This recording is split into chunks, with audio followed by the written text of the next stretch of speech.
Hey everybody, it's your girl TinaCarterShow, and we are back with NUANCE TV for part 2. And we have our wonderful panelists back joining us. 2020 has not only been a crazy year, but as far as politics goes, some shakeups happened this year. And we all might have to agree with that. So first, I kind of want to shed light on a nurse and Black activist. Her name is Cori Bush. She defeated a dynasty that has been in office for over 30 years, the Clay family. Tell me, what did this mean to you about her historic win?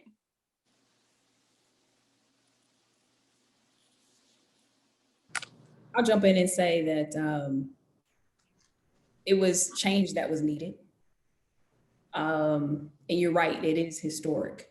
And I think in this area, we just got caught up in just name association and becoming complacent and comfortable with that. And when we went to go vote, we were just like, oh, Clay, makes sense. They've always been here. But I don't ever think we sat down to really question what changes were happening or weren't happening on our behalf. And I think it took somebody like Cori Bush to come in and actually just, change things up and start making some changes. It's needed. How about you, Talisha? I can't even remember now sitting here. Were there any, did people run against them for a while? I feel like it was just them running each year. Now that I think about it, but when all this stuff happened, when she was, protesting and, well, being, one of the faces of protesting, and when she started to run, I wasn't in St. Louis, so I just kind of got to catch what I could from what people posted on Facebook. I did contribute to her campaign because I thought it was important, and I did love I loved the involvement of new voters, which is going to be like the start, how a lot of things are going to change here from here on out as new voters get involved. It'll not allow for status quo anymore. So I'm excited about that. Awesome. Anybody else? Yeah, you know what? I'm really excited for her. I'm excited to see someone who has been essentially a regular person have this seat and represent us, knowing what people are actually going through. I think once you not anything against the Clay family, but once you've experienced so much success, you have to be intentional about keeping your ear to the ground, knowing what's happening in the community that you actually represent. Like, you have to intentionally do that. So I hope with her that she does continue to keep up with what's happening to the people in this community. Awesome. How about you, Barbara? My camera keeps going out. I'm so sorry.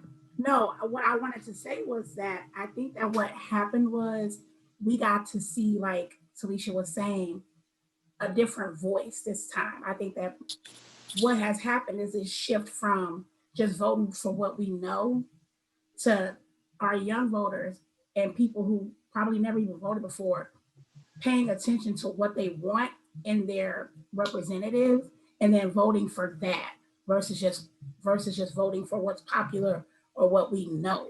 And so it really just is one depiction of what we've seen across boards, more women being voted in.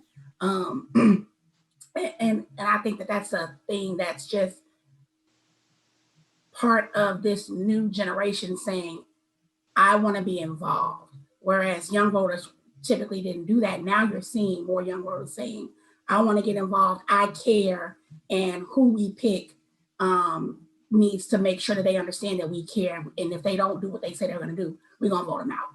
So, yeah. Anybody else? That's good, Barb.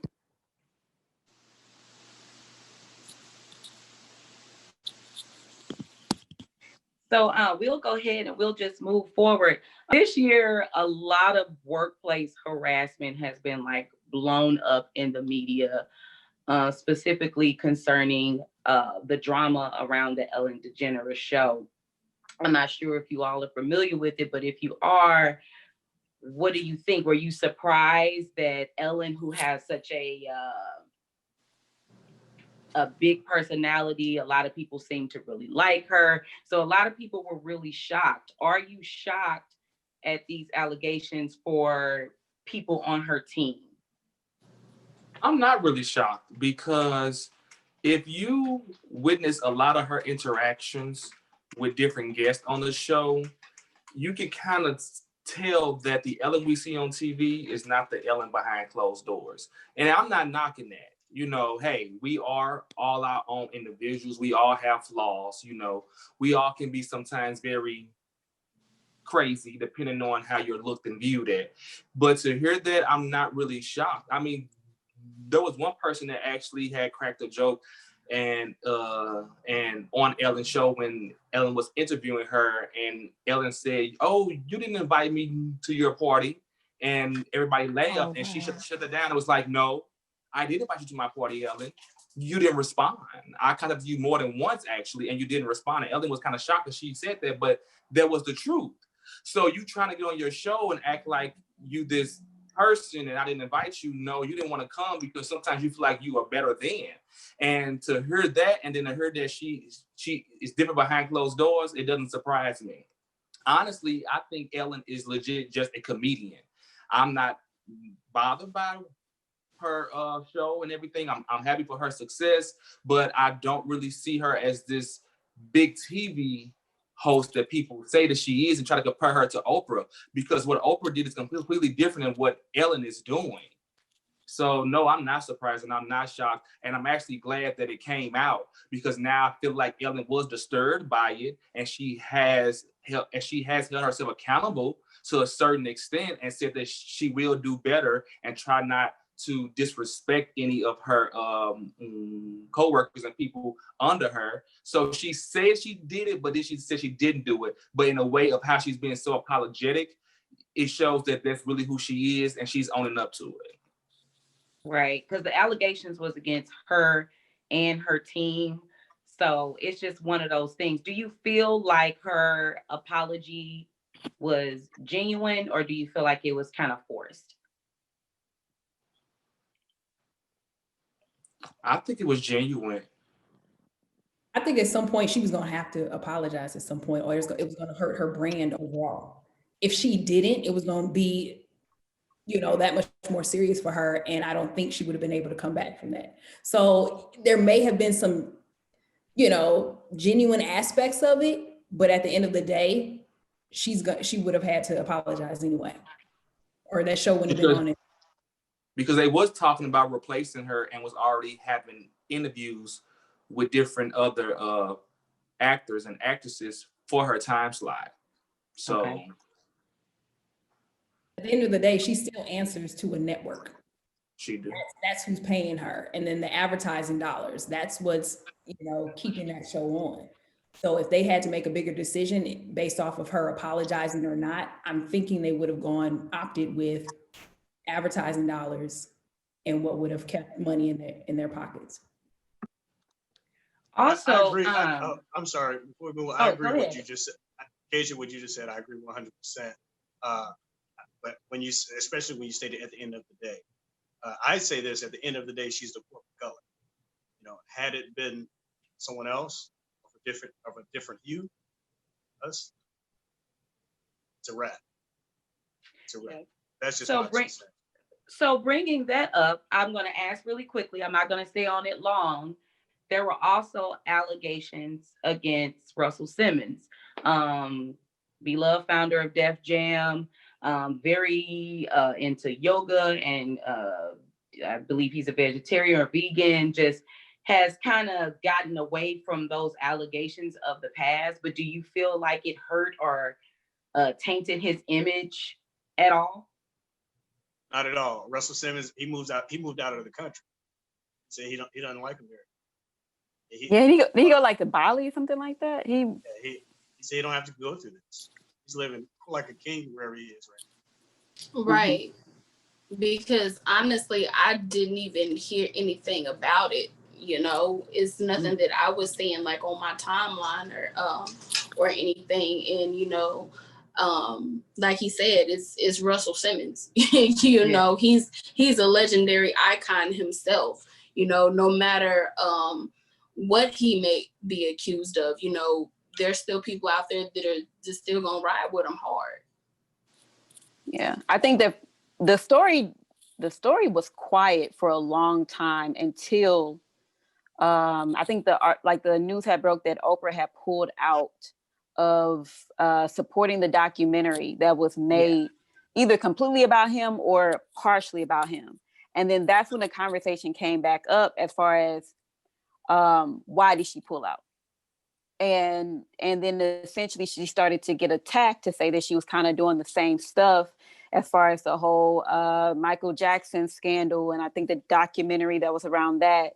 And in particular, she interviewed the alleged victims of Michael Jackson. And there was a lot of like inconsistencies.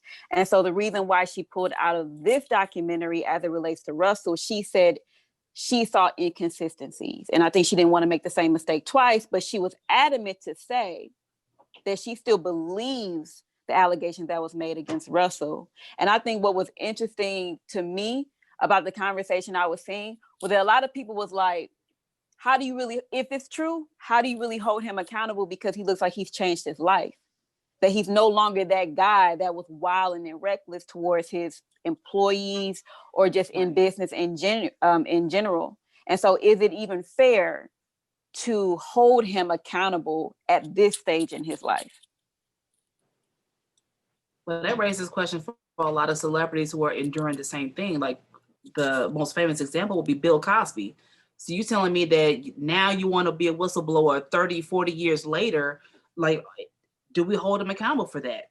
Is if the evidence is even, reliable at this point. So a lot of celebrities are enduring the same thing and they're being called out on what they do, especially like Ellen DeGeneres, Russell Simmons, even though the allegations may be old or coming to light now, it's like, do you really prosecute them on that? Or is it just like a slap on the wrist and then, just be very cautious after the fact? So a lot of celebrities are now experiencing this great unveiling of the behind the scenes and they're embarrassed. And what other way can they combat that besides sending out a fake phony apology and then hopefully things get back to normal, or they pull away completely out of the limelight or move out of the country and think that, their presence is, going to ultimately diminish the whole conversation. And it hasn't changed much, not for some celebrities. Like some people still deemed the demon they were and not who the person they are now. So do we still hold all celebrities accountable for this type of behavior, or just the ones that are coming up now?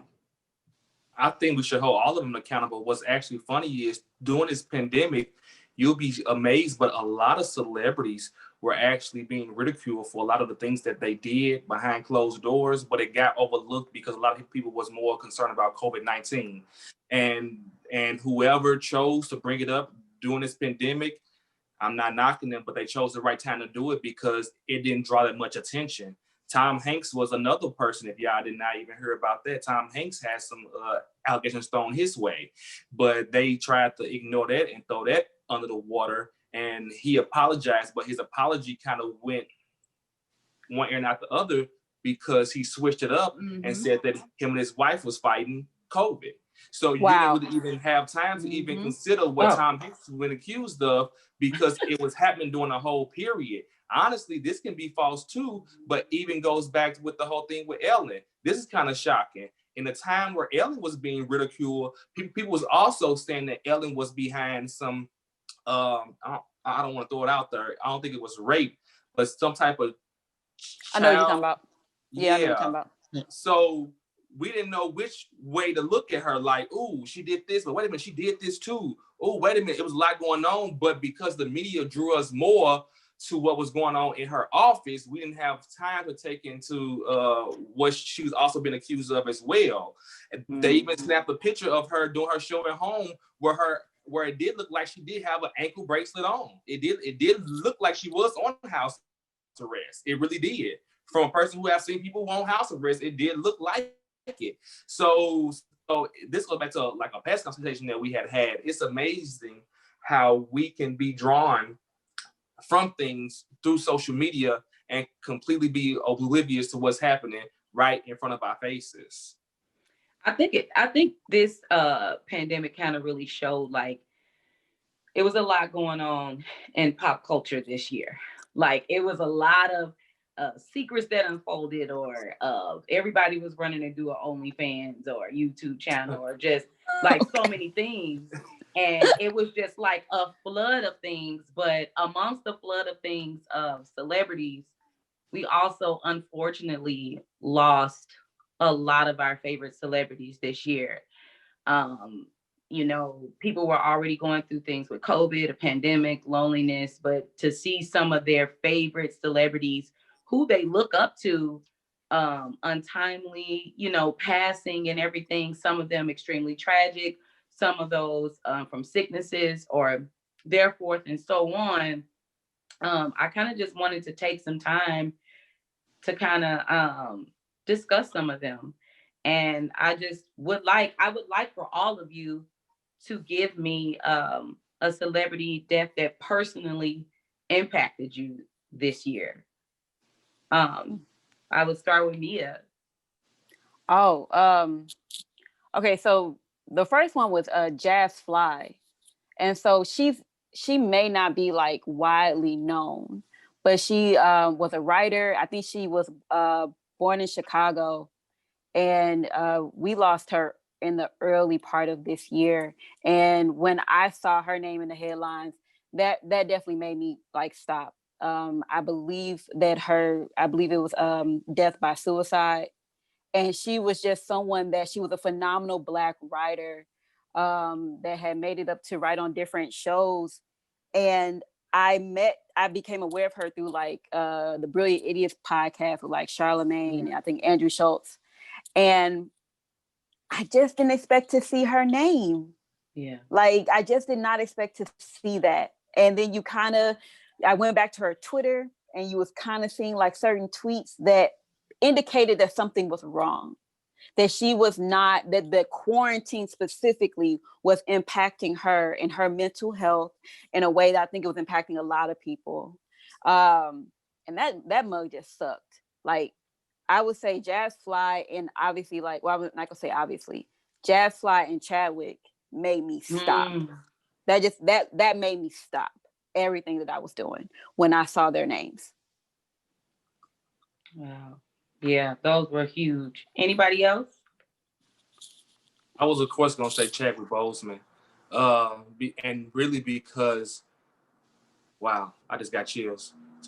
Life is within itself is difficult, you know, and when we're going through a sickness or anything that's traumatic, a lot of humans tend to show it.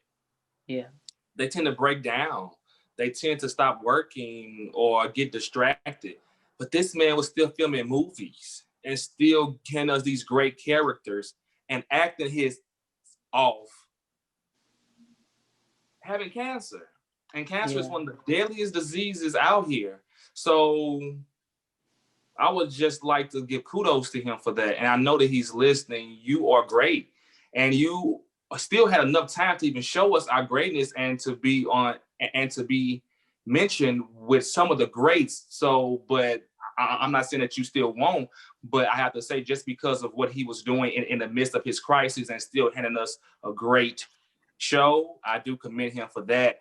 And I'm gonna just twist it and say something that really bothered me more was we lost two great hosts of all time, but with Alec Trebek and Regis Philbin. Yeah.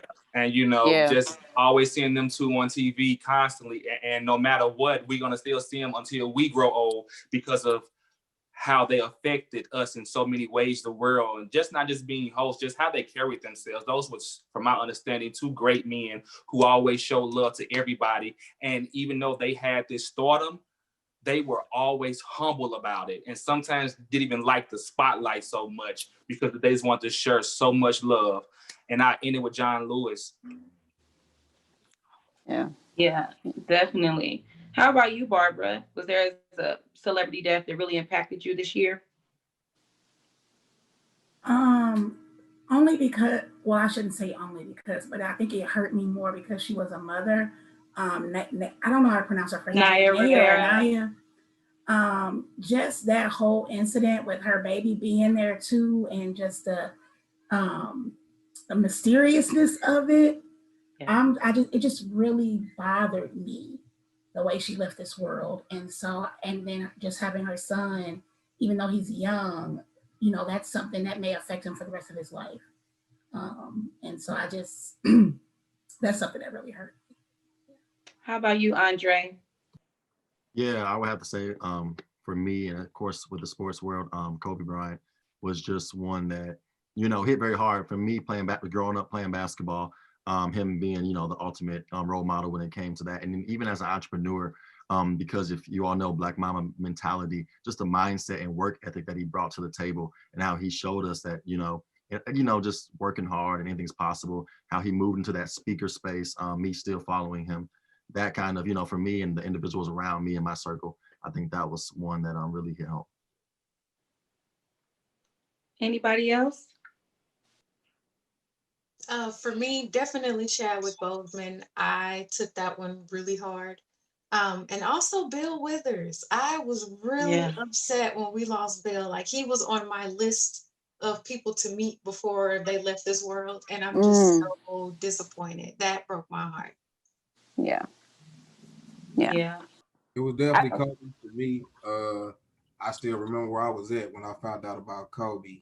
And I remember all the debates we used to have with the homeboys about Kobe. And I didn't want to believe it. I felt the same way I felt when I was a little kid and I found out about Aaliyah. So that's how it felt for me. So yeah. It was Yeah. For me, it's a local celebrity.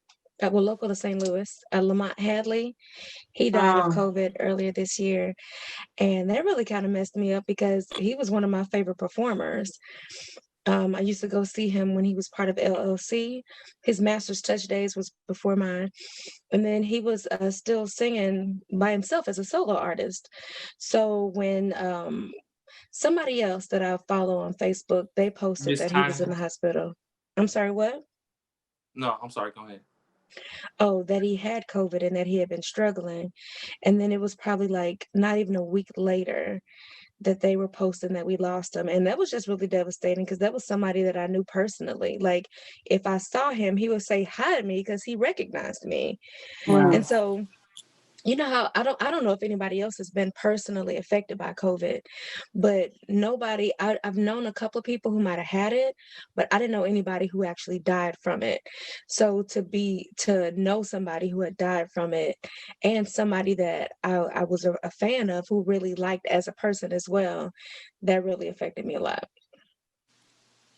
I would say for me, it was something that hit me really hard about Kobe Bryant and his daughter, Gianna. Is that how you pronounce it correctly? Yeah. It just saddened me. And it's so many men in my life who Kobe was like a big brother to them. They never met him, but he was like a father to them. He to see so many men literally saddened. I hadn't really seen that since Nipsey passed last year.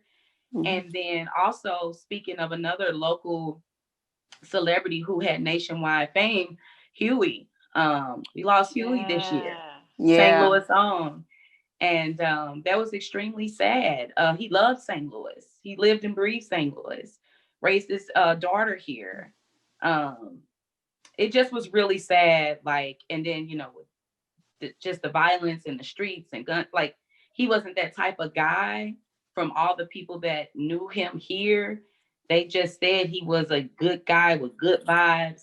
So that was really sad to see him lose his life so young as well. Yeah.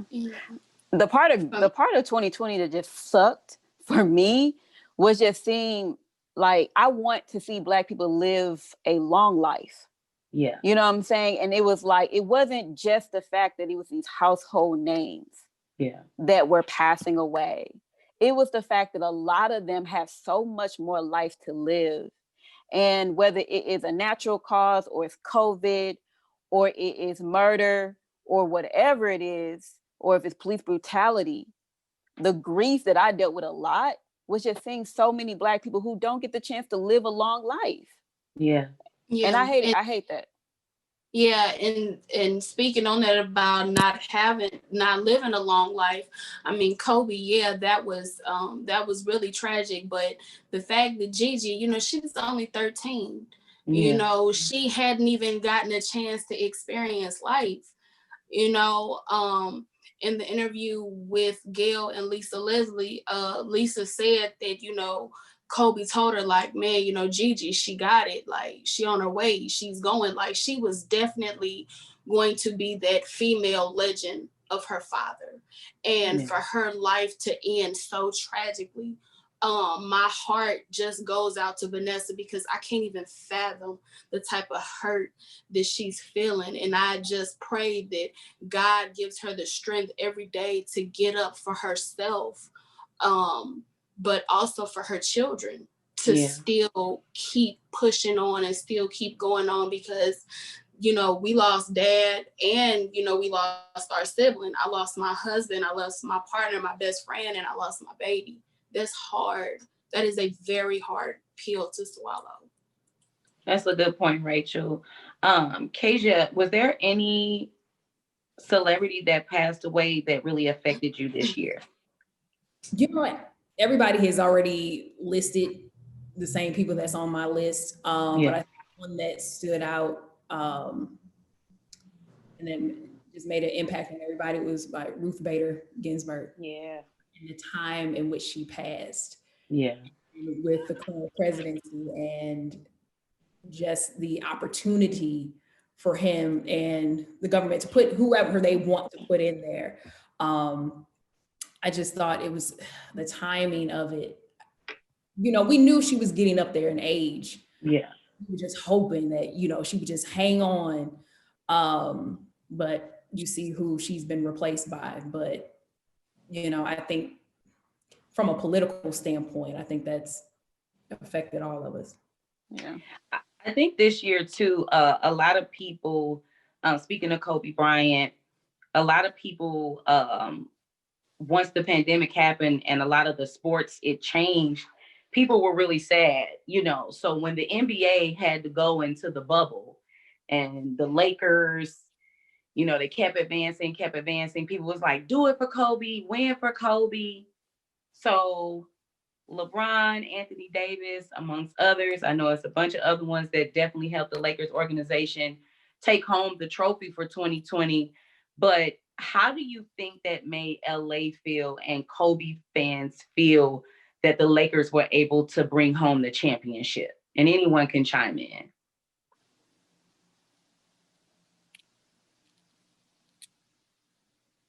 I think it was joyous relief, honestly. Like when they took home the trophy, it was like they just broke down. And you could see like in the images, like people were just like, yes, and they were like wearing Kobe's jersey and everything. But I think it was kind of like a joyous, bittersweet type of relief, you know, that they can get the job done without him being there, but they know his presence is felt. And people are still just grieving his loss because of the mentality that Mamba mentality that he had, and then also leaving behind a legacy with his children. And what he envisioned for other young kids, because he definitely was a motivator of sorts for young adults to grown men. But I think that all of LA was like, yeah, like do it, like it's done. And I think like they felt needed like that win. Exactly, they needed it. They needed that win. So of course it was a lot of interviews, different shows surrounding Kobe Bryant, but probably one of the most infamous ones was the interview with Gayle King and Lisa Leslie. That sparked a lot of controversy and outrage earlier this year. She basically said, do you think it was too soon for her in that interview with Lisa Leslie to bring up past allegations that were brought at one point against Kobe Bryant? Do you think it was just too soon? Do you think it was tone deaf? What do you think? I'd say this, definitely too soon. And we know the system that we live in, us as Black, the United States system. They came after the wrong Black man at the wrong time. Yeah. It was definitely too soon. Got R. Kelly, Bill Cosby, whatever. But it was I like how she asserted for. She stated, it's not him. It was this. So. I think too, since he was. Oh, I was going to say, since he was never like convicted, it was only allegations. I just think it was completely inappropriate. Like it doesn't matter. Like this man has lost his life.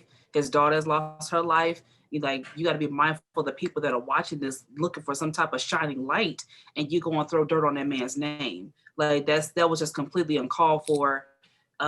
Even from a journalistic standpoint, like you just don't talk about things like that in the wake of someone's passing.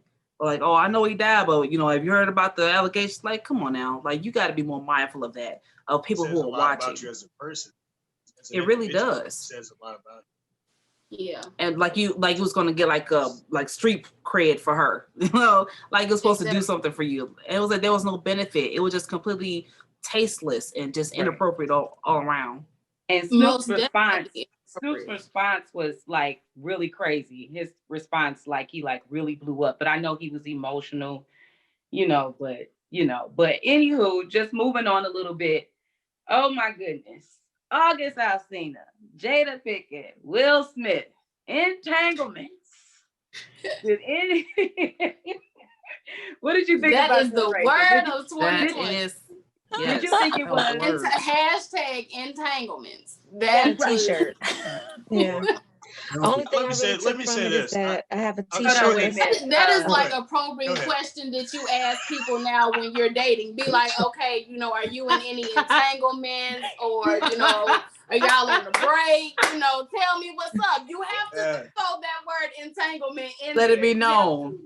Let it be known. I've never heard the word. I've never heard the word entanglement until this year. So exactly. Never heard it in my life. That is one hell of a word to come up with to say, yeah, I got a side piece, or I'm in another relationship.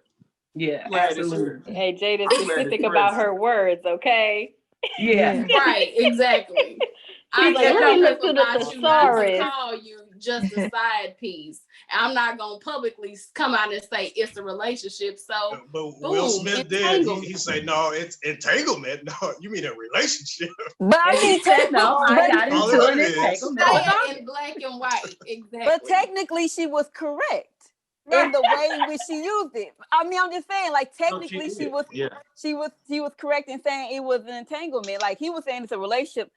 I mean, I don't know if she wanted to give it. It could be a relationship. I ain't gonna say it's either or. I mean, I think it's both. Definitely a relationship. With her and her kids. He took a selfie with her and her kids. You don't just do that with anybody. Right. So on the low end we say relationship. On the high end we say entanglement. Entanglement. Okay. Period. But I think he's just as guilty, because whatever you invite in, you have to deal with that also. So you can't be like all up in arms about her being in this relationship or this entanglement with somebody that you invited into a relationship. They came into the picture when they first got together, and they were talking about getting married. They said, we're gonna have an open marriage.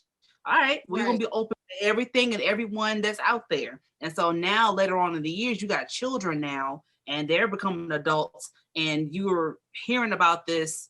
And the thing wasn't even called an infidelity; it's just an entanglement. But you invited it in. Brittany. They officially are on record saying that they have an open marriage. They have an open marriage. Well, I mean, they said that years ago. So they said, and I don't mean years. No, yeah, but I've never known that. I've never known that they had. But hold on, wait a minute. One at a time, guys. One at a time.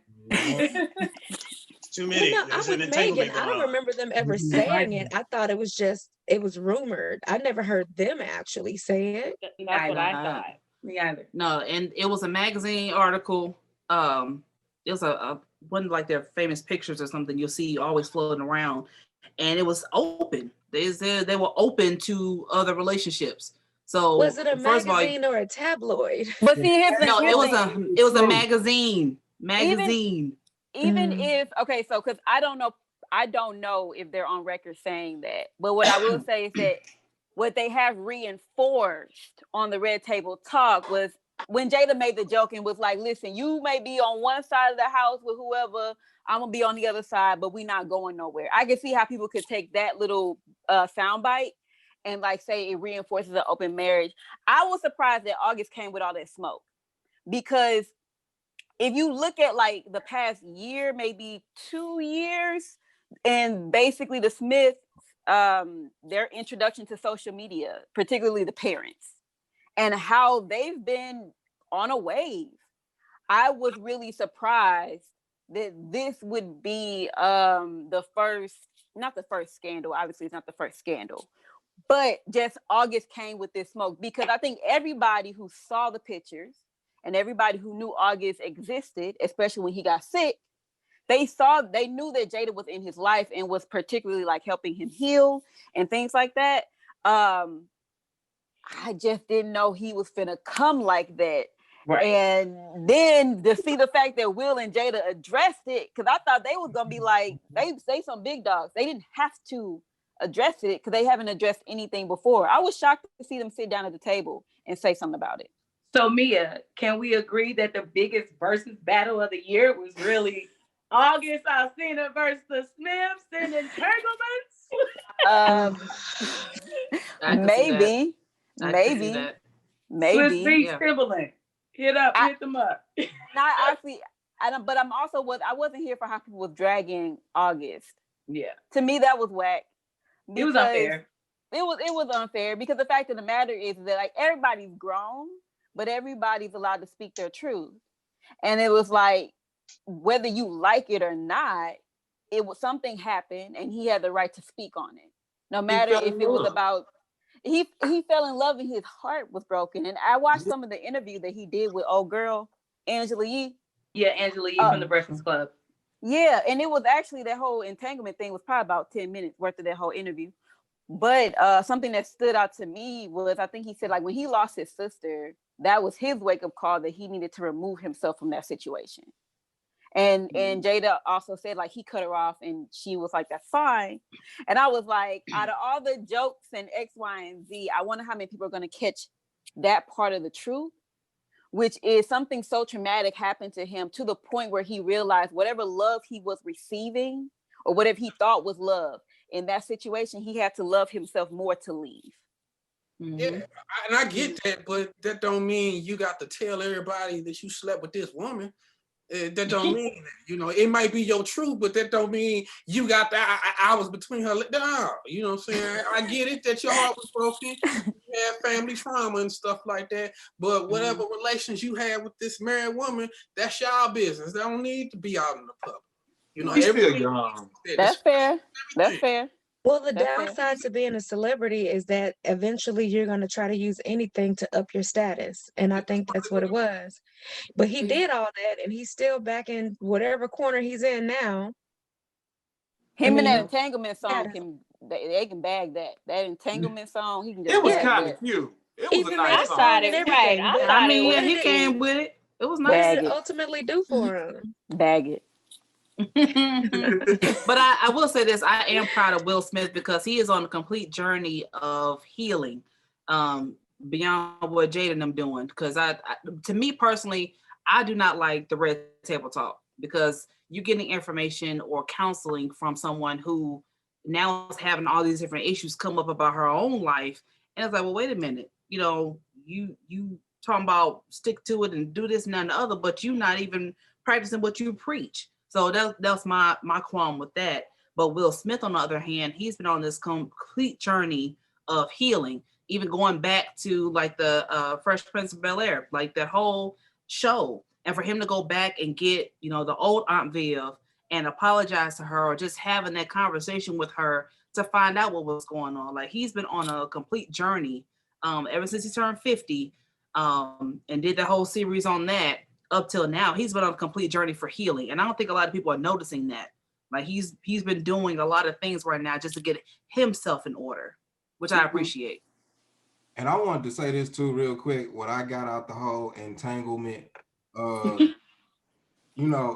as entertaining as it was, the one thing I didn't like on social media was the divide it caused between Black men and Black women. So I really didn't. That's a good point, I felt like the DeAndre. really milked that and really took that, especially just when times was crazy and we were just gelling together. I felt like that was just another stumbling block that they threw to divide us. And then also I think about, it's all fun and games. I wonder how that affected the kids to see that and to go through that as well, because nobody's asking how did that affect Willow and Jaden. You know what I mean? So or Trey, Will Smith's oldest son. Yeah, that's true, because they were very silent throughout pretty much the whole ordeal of the whole thing. Yeah, they were pretty silent. It's just your parents having their relational issues, and then some cat comes and tells, I've had this relationship with your mama, and now I won't say nothing because not just some cat, your homeboy that you brought in. Okay, yeah, but I'm not, shut up, dude. It's not that big. Shut the hell up. Some people don't need to know certain. Shut the hell up. That's you trying. I understand he's a celebrity. He trying to have clout, but shut up. You talk too much, and that's what I got from his interview. You talk too much. So wait, I have a question. So I think in that the thing that you said, Dre, and the divide that it caused, something that I saw come up in that conversation is the fact that it wasn't just August like talking too much, but some people were saying, well, Jada took advantage of him, and so he had the right to speak on that. In the sense of we're in this time where people who are either being physically or emotionally taken advantage of are being empowered to speak their truth. And so many people had that energy for everybody but August. And when it was seemingly, and I'm not saying that Jada did it, but I'm saying seemingly it looked like Jada, took advantage of this, emotionally took advantage of this man. I think she's like twice his age. Then why is it that he isn't being empowered to speak his truth? Hold on. Go ahead, man. I was just gonna say, I just say this as a Black man. Sometimes I feel like as a Black man, we're not allowed to cry. We're not allowed to show our tears. So I think that plays a part. Also, I think that as far as accountability and conviction, it got to be equal on both levels for men and women. So that's why I say, had that been Will Smith and Willow had invited Azalea Banks to the house and Will did what he did, we've been calling him toxic. So I just feel like, so I get why people say that. I feel like as far as conviction and all that, the playing field should just be even. You know what I mean? But it just caused a divide. You know what I mean? The media just milked it up, and it was just rough to see, Black men and Black women just tarnishing out on social media and not really listening to each other. You know what I mean? Yeah. Look at me. What do you say after that? So Barbara, real quick, Barbara, you being a married woman, how did you feel about the entire? Hold on one second, Barbara, how did you feel about the entire entanglement situation? You being a married woman. I didn't have. Okay, listen. I don't do this whole let's have side pieces. I'm trying to heal. This situation is toxic, so let me go find. No, that's some bull crap. When you marry, there's no room for other people, in my opinion. I mean, so that's why I don't even have a side, because if your wife got a person that they dealing with, that's your fault. You know what I'm saying? If you allowing this to go on or whatever, that's on you. Or if as a wife, you have decided that, you know what, my husband ain't doing it for me, I'm going to go and find it somewhere else, but then your husband not okay with it, or you just don't, your excuse is I needed some healing, or I needed to feel a different type of love, whatever she said. I don't agree with none of it. It's just some bull crap. You married, stay in your marriage. If your marriage ain't working, get out of the marriage, but don't create situations for people to dump on your husband or dump on your wife because you mad or you don't feel loved or you. No, either get out or work on it. I don't feel no kind of way for anybody in this situation because it was just like if my will, because I got a will too.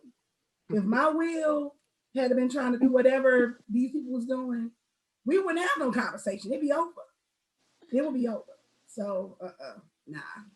That's why I was quiet because I'm like, yeah, nah, this is love right. and Talisha, what was you saying right before Barb went? I was just saying that Bruce was speaking. He was talking, and I don't think you heard him, and so you asked Barbara a question. That's all. Oh, okay. What were you saying, Bruce? I was saying, August Alsina is a grown man, and Jada Pinkett Smith is a grown woman. She's an attractive woman. He's an attractive man. And both of them knew what they were getting into. He clearly knew that was Will's wife. He knew that, regardless of what they labeled their relationship. Whatever was going on between Will and Jada, they had split one night. She didn't hold you down and ride you. You accepted the invitation. Or if you gave her the invitation, she accepted. It wasn't y'all took your clothes off. Y'all did what it was. You made a conscious decision to do what you did. She didn't take advantage of you, because I heard your song. I love this.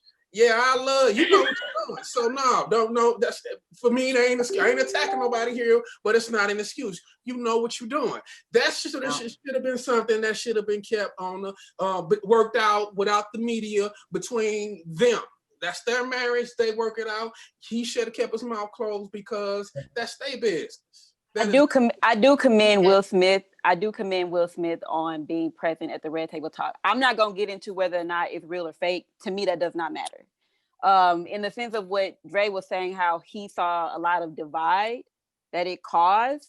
For me, I genuinely appreciated the fact that Will made a conscious choice to be there and with his wife as she addressed it. And he also said that. He's like, I'm here with you. All right. He gave the pushback on where he wanted to give the pushback, but he's like, I'm here with you. And when you have this conversation and whatever it is.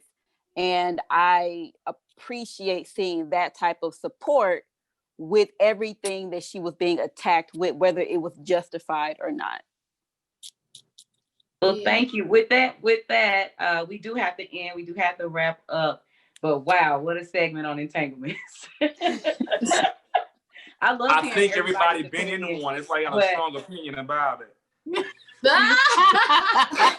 What'd you say? I think everybody been in one. Everybody had a strong opinion about it. Hey, yeah. Hold us accountable to hey, the quarantine brought upon a lot of entanglement relationships. A lot of entanglements and situationships.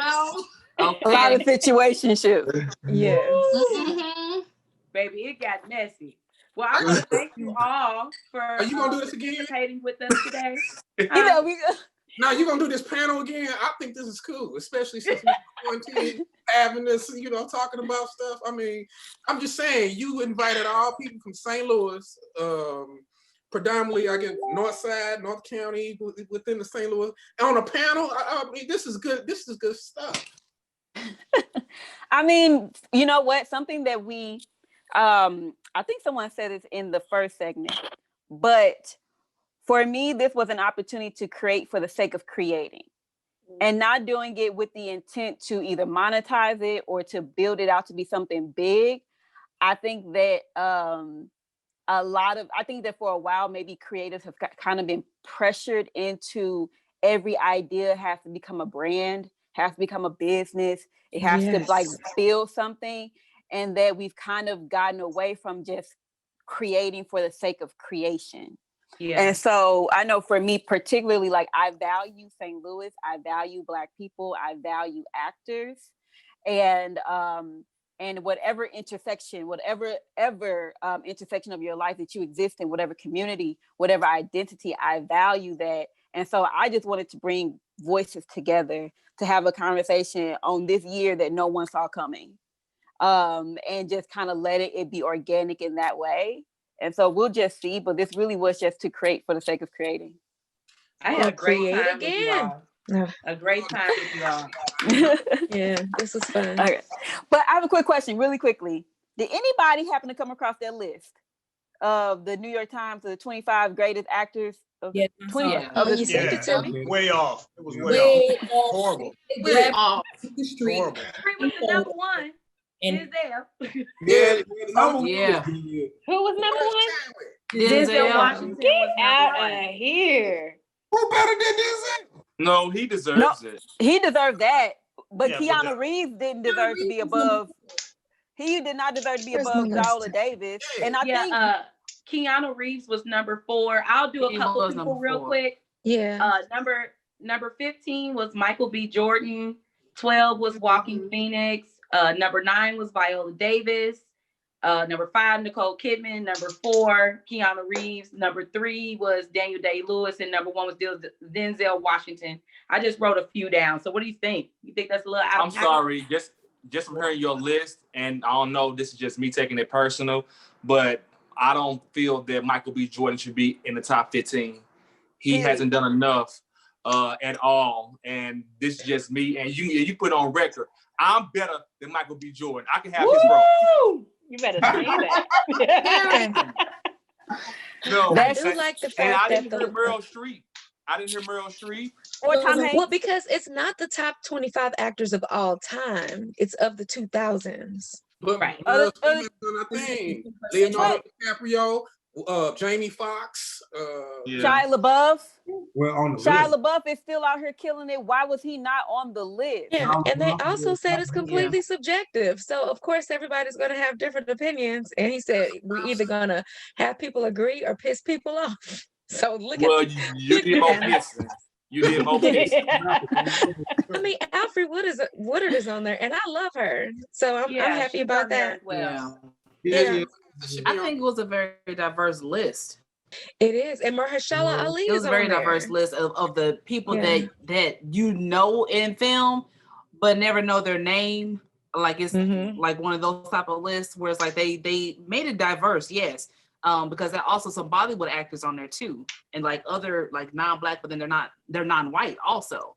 So they made a very diverse list, but I think they're of the faces and the names we can't recall, but we know exactly like I've been in a lot of movies. So I think that's kind of where we are at this point. But that list was kind of like, yeah, it's some people y'all missing.